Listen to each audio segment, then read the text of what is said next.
भारत जाना जाता है देवी की पूजा करने के लिए और इस देश में देवी सती के 51 शक्तिपीठों के बारे में किसने नहीं सुना होगा। गुवाहाटी के नीलाचल पर्वत में है एक ऐसा मंदिर जहां मां कामाख्या को किसी मूर्ति के रूप में नहीं बल्कि एक योनि यानी वजाइना के रूप में पूजा जाता है और इसीलिए इसे एक योनि पीठ भी कहा जाता है। यहाँ 3 दिनों का एक अंबुबाची मेला भी लगता है जो कि फेस्टिवल ऑफ मेंस्ट्रुएशन है। लेकिन कितनी अजीब बात है, हमारे देश में योनि की पूजा की जाती है लेकिन आज भी देश में कितने ऐसे लोग हैं जो कि मेंस्ट्रुएशन को एक टबू मानते हैं।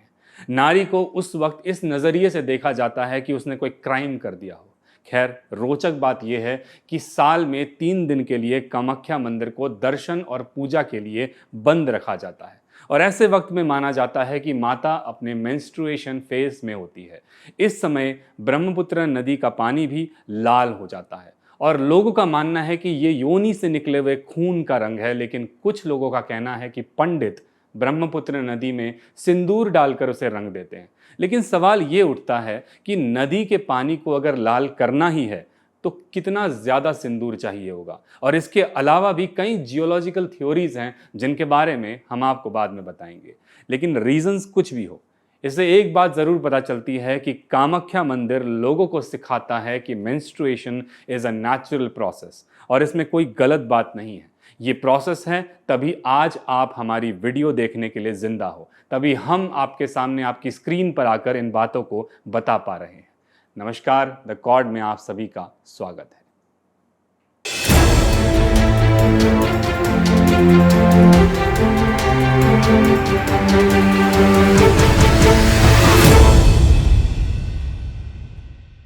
शक्तिपीठ यानी source of power. Religious scriptures के अनुसार महादेव की पहली पत्नी देवी सती की मृत्यु के बाद उनके शव को लेकर शिव पूरे ब्रह्मांड पर चक्कर लगाते हैं। एक ऐसी स्थिति आ जाती है कि दुख और क्रोध में शिव तांडव करने लगते हैं, जिससे धरती में प्रलय की स्थिति पैदा हो जाती है और भगवान विष्णु तीनों लोकों को बचाने के लिए अपने सुदर्शन चक्र से देवी सती के शरीर के टुकड़े कर देते हैं और उनके 51 हिस्से पृथ्वी में अलग अलग जगह गिर जाते हैं जहां अलग अलग शक्तिपीठों का निर्माण होता है। उन्हीं में से योनि का हिस्सा नीलाचल पर्वत पर गिरता है और मान्यताओं के अनुसार ये योनि एक देवी में परिवर्तित हुई जिन्हें मां कामाख्या के नाम से पूजा जाने लगा और यही कामाख्या मंदिर की स्थापना भी हुई। वैसे शक्तिपीठों की स्थापना को लेकर अलग अलग पुराणों में, अलग अलग स्क्रिप्चर्स में थोड़े बहुत डिफरेंट वर्जन्स पाए जाते हैं। द कॉर्ड के माध्यम से हम किसी की भी धर्म, किसी की भी आस्था को ठेस नहीं पहुंचाना चाहते, क्योंकि ये लोगों की आस्था है। द कॉर्ड की टीम उसका आदर करती है, लेकिन इसके बावजूद हम किसी भी तरह के अंधविश्वास का समर्थन नहीं करते हैं। धार्मिक ग्रंथों में 4 शक्तिपीठ को आदि शक्तिपीठ कहा जाता है, जो कि सबसे इंपॉर्टेंट शक्तिपीठ माने जाते हैं। इन चारों में सबसे पहला है तारा तारिणी ऑफ उड़ीसा, जहां मां सती के स्तन भाग गिरे थे। दूसरा बिमला देवी मंदिर ऑफ जगन्नाथपुरी, जहां माता के पैर गिरे थे। तीसरा है कामाख्या देवी और चौथा है कोलकाता का दक्षिण कालिका, जहां माता का चेहरा गिरा था। मां कामाख्या को गॉडेस ऑफ डिजायर भी कहा जाता है, जिस वजह से उनकी पूजा कामेश्वरी के रूप में भी की जाती है।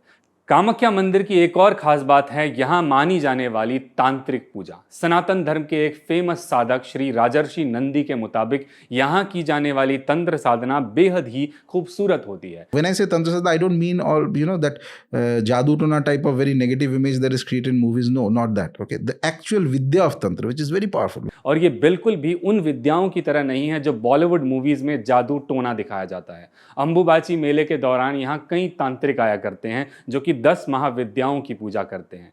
इस मंदिर से मिले पत्थरों को कामिया सिंदूर कहा जाता है। कहते हैं कि इस सिंदूर से लोगों का दिमाग वश में हो जाता है।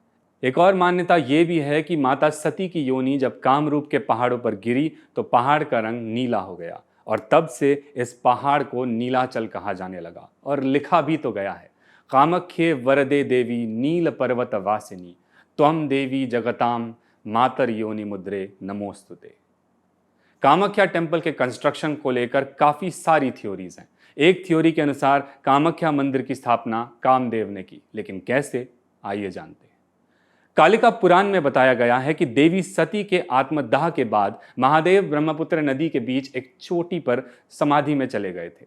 इस मौके का फायदा उठाकर तारकासुर ने ब्रह्मा की तपस्या कर कई शक्तियां प्राप्त कर ली और तीनों लोकों का राजा बन गया। यहां तक कि देवराज इंद्र की भी गद्दी छीन ली।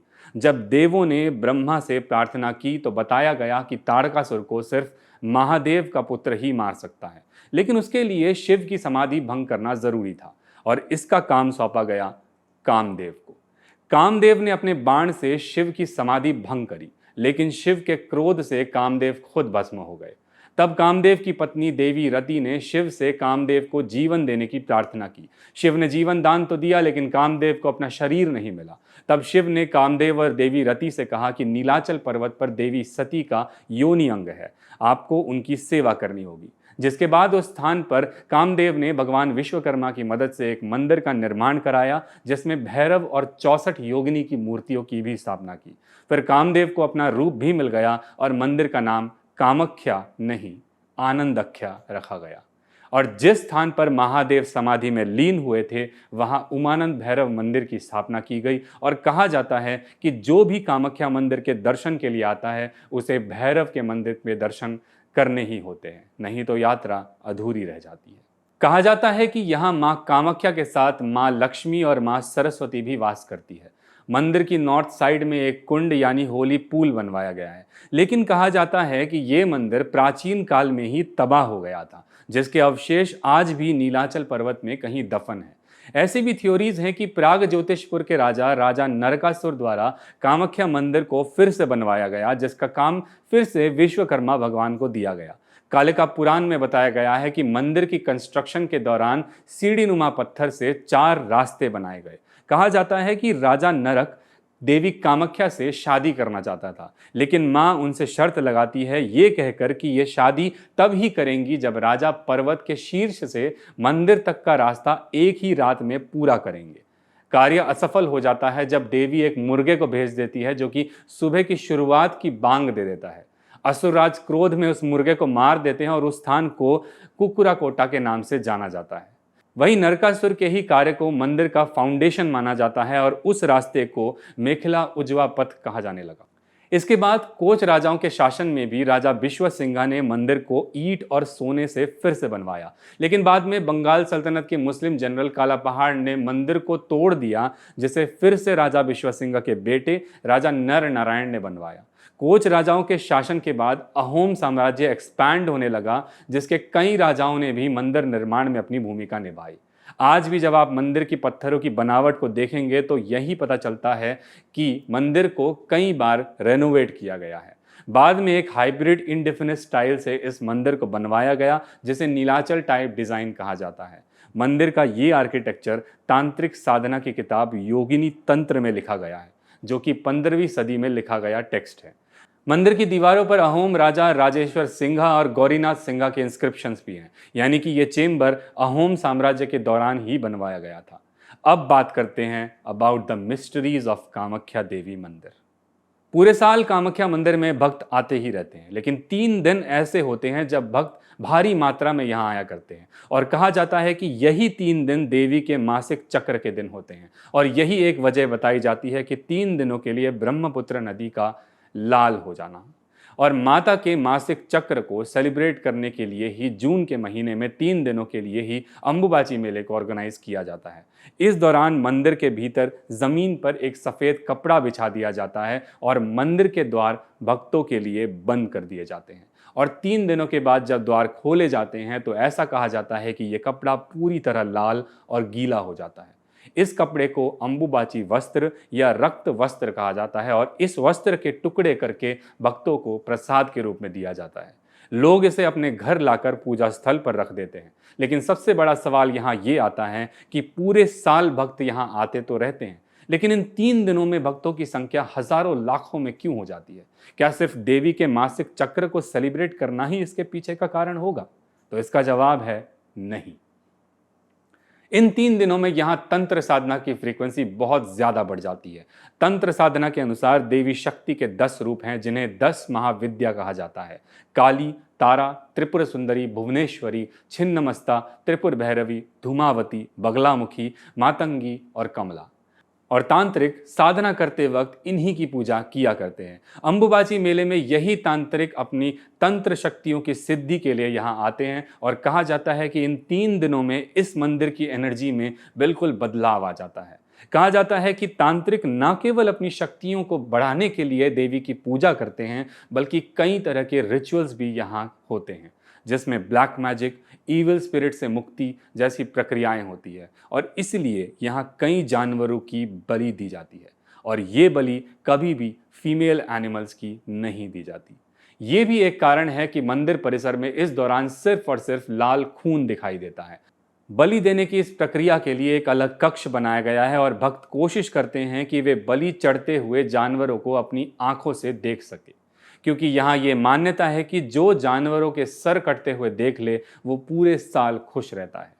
यही नहीं, यहाँ पर बलि के अलावा वशीकरण की भी पूजा की जाती है, जिसके लिए इस मंदिर के पत्थरों को काम्या सिंदूर के नाम से बेचा जाता है और इसे ही वशीकरण सिंदूर भी कहा जाता है। एक और अद्भुत बात यहाँ ये भी है कि इस मंदिर के अंदर योनि रूप पत्थर में से हर समय पानी बहता रहता है, जिसका सोर्स आज तक कोई नहीं पता कर पाया। इस पानी को भी लोग प्रसाद के रूप में ग्रहण करते हैं। अब पानी से बात आती है ब्रह्मपुत्र के लाल पानी की, और साइंस माइथोलॉजिकल रीजंस को कभी नहीं मानता। जियोलॉजिस्ट के अनुसार असम के पानी में आयरन बहुत ज़्यादा होता है, जिस वजह से पानी हल्का लाल होता ही है और इस वजह से ही असम में आयरन रिमूवल फिल्टर्स की मैन्युफैक्चरिंग बहुत ग्रोथ के साथ हो रही है और यही आयरन कंटेंट ब्रह्मपुत्र की नदी में भी पाए जाते हैं। जियोलॉजिस्ट दूसरा रीज़न बताते हैं कि नीलाचल पर्वत एक्चुअल में सिनबार से बना हुआ पर्वत है, जिसे कहते हैं मरकरी सल्फाइड, और ये बिल्कुल लाल रंग का होता है और अक्सर बारिश होने पर ब्रह्मपुत्र का पानी बढ़ जाता है, जिस वजह से नदी के तल वाले मरकरी सल्फाइड पार्टिकल्स ऊपर आ जाते हैं और पानी का रंग लाल हो जाता है। लेकिन एक और बात यहाँ हमें रिसर्च के दौरान पता चली कि 51 शक्तिपीठों में से एक और शक्तिपीठ पाकिस्तान में हिंगलाज है और ये भी सिनबार से बने पर्वत पर ही मौजूद है और सिनबार को संस्कृत में कहा जाता है हिंगुल। तो इससे ये बात तो पता चलती है कि पहले लोगों को सिनबार के बारे में पता जरूर था और कहा जाता है कि यही वो पत्थर है जिसका उपयोग लोग वशीकरण के लिए किया करते हैं, जो कि तांत्रिक किया करते हैं। तो क्या इन शक्तिपीठों के मंदिरों को जहां पर तंत्र साधना की जाती है इंटेंशनली ही ऐसे पर्वतों पर बनाया गया जहां मरकरी सल्फाइड मौजूद हो? ये अब तक के लिए तो सिर्फ एक सवाल ही है और सवाल जियोलॉजिस्ट द्वारा दी गई जस्टिफिकेशन पर भी उठाया जाता है, जो ये है कि अगर सिर्फ बारिश आने पर ब्रह्मपुत्र का पानी लाल हो जाता है तो पूरे साल में सिर्फ 3 दिन ही क्यों पानी लाल होता है, जब कहा जाता है कि देवी कामाख्या के मेंस्ट्रुअल साइकिल चल रहे होते हैं। तो अब तक के लिए ये एक आस्था का ही विषय है और लोग अपनी अपनी मान्यताओं के अनुसार कामाख्या देवी के दर्शन के लिए आते हैं। विज्ञान कहाँ तक रिसर्च कर पाएगा, ये बाद का विषय है। हमारी ये वीडियो आपको कैसी लगी हमें कमेंट बॉक्स में ज़रूर बताएं। ऐसे ही अन्य टॉपिक्स लेकर हम आपके साथ फिर जुड़ेंगे। तब तक के लिए नमस्कार।